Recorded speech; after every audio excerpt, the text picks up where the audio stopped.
The world's first brewmasters were so certain they had discovered a drink of the gods, they presented it with great pageantry to the Sumerian kings.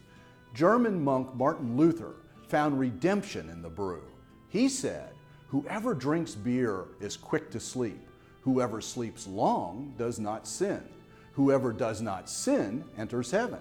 Thus, let us drink beer." For John Hauck, beer was a profession, it was a passion, and a means to an end. John was born on August the 20th, 1829, in Mühlhofen, Bavaria. His father, Andreas, was a farmer, and young Johann was one of his best helpers. He was also an inquisitive and gifted student, but it was John's luck that shaped his future. He drew a high number in the draft and was able to avoid military service for the German Empire. Unless he took things into his own hands, his future was set. He would be a farmer, just like his father and his grandfather before him. John had heard stories of wealth and success from relatives and friends who had gone to the New World, including his uncle, George Herrencourt, who opened the Old Philadelphia, one of the earliest breweries in Cincinnati. Against his family's wishes, John set sail for America in January 1852. He arrived in New Orleans, where he stayed for a short period of time. He made his way from New Orleans to Cincinnati, where he joined his uncle's brewery. John liked brewing, and he wanted to know more about it. So he headed east to Philadelphia to learn all he could. But soon his uncle sent word to come back to Cincinnati. He was needed to help run Mr. Herrencourt's plant. 6 years after his arrival in America, John fell in love and married Catherine Billiot. She was the daughter of Frederick Billiot, who owned the Laureate brewery in Cincinnati. John joined his father-in-law's company and was soon named foreman. After 4 years, John was ready for bigger things. He found a partner in another local brewer named John Ulrich Windisch, and together in 1863, they formed the firm of Hauck and Windisch.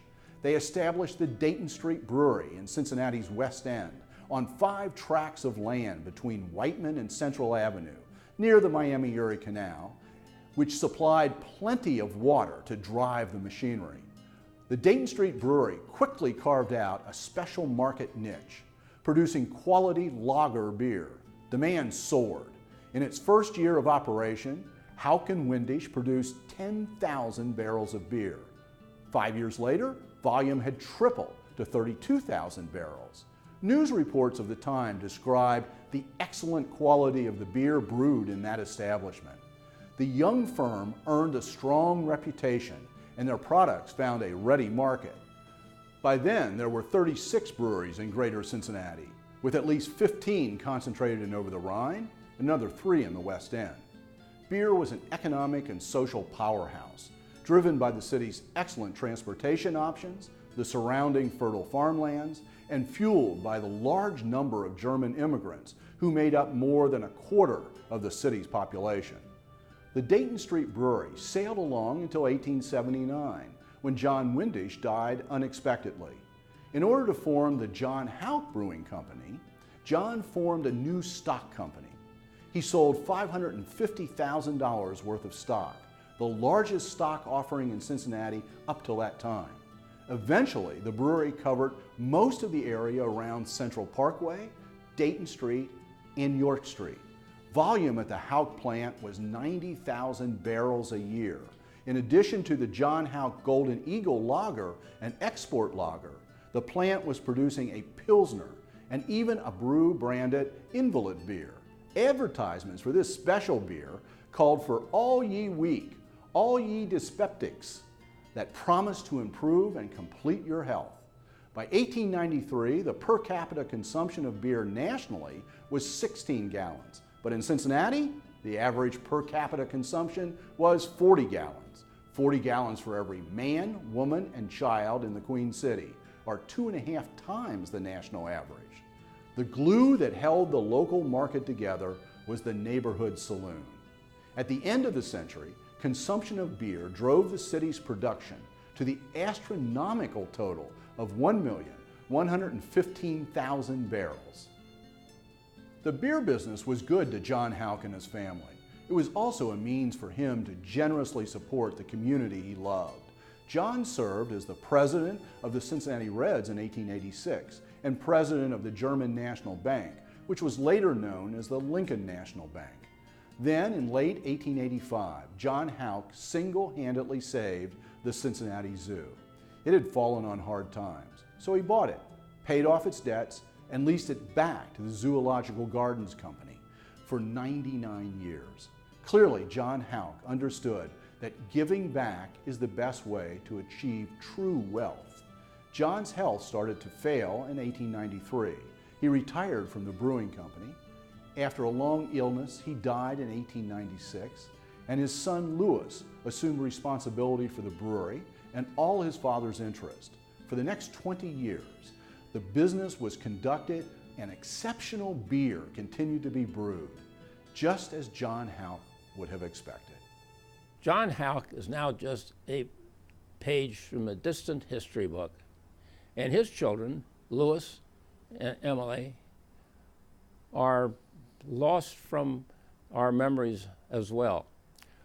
Their children are my father and uncles and aunts were leaders in their own way and made their own contributions over the years.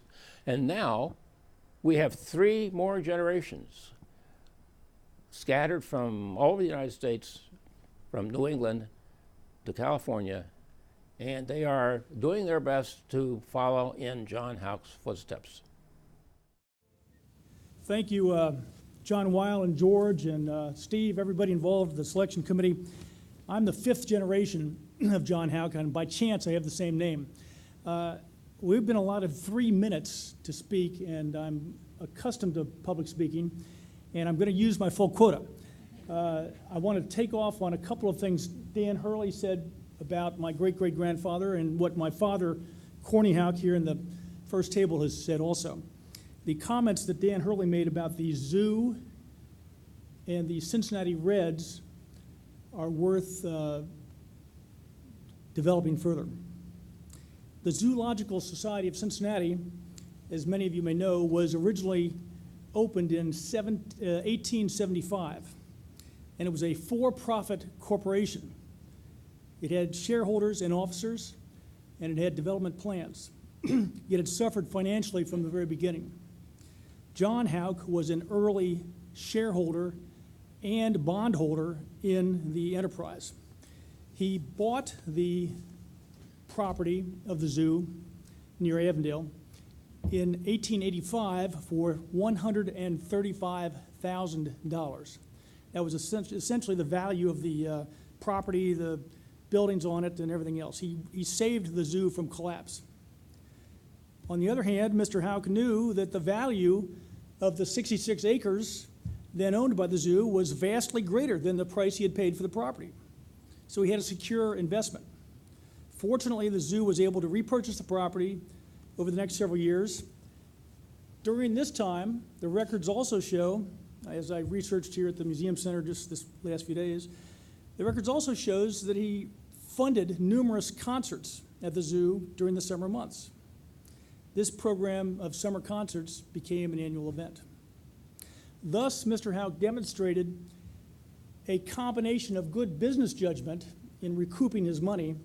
At the same time, he saved the zoo as a valuable civic contribution.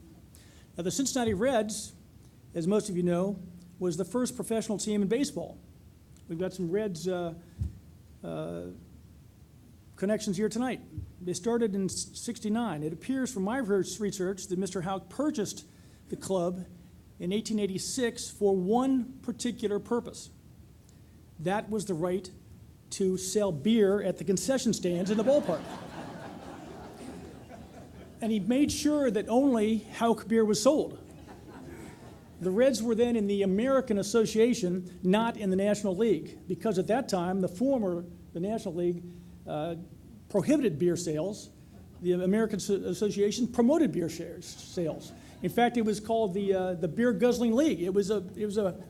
It developed our national habit of going to the park and having a beer, the American Association. Mr. Hauck soon sold his ownership shares in the Reds after buying the company. Why? Well, because he retained the right to concession sales long after the sale of his other interests.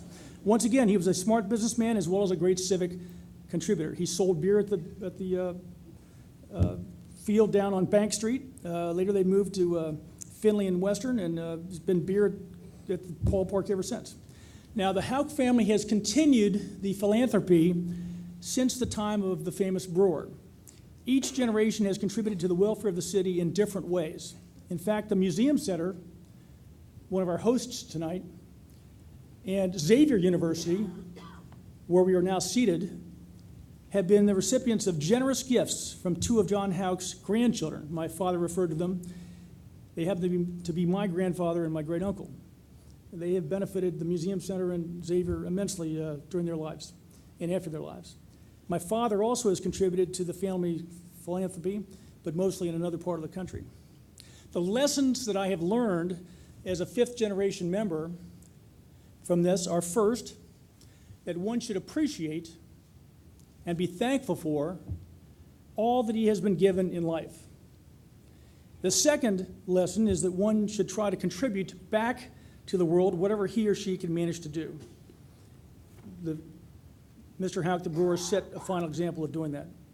You might be a business person, a professional, or whatever station you find yourself in life. After all, it is in giving that we receive, and it is in dying that we are born to eternal life. With these comments, I want to thank you again for honoring John Hauck, the brewer, as one of the recipients tonight. Thank you.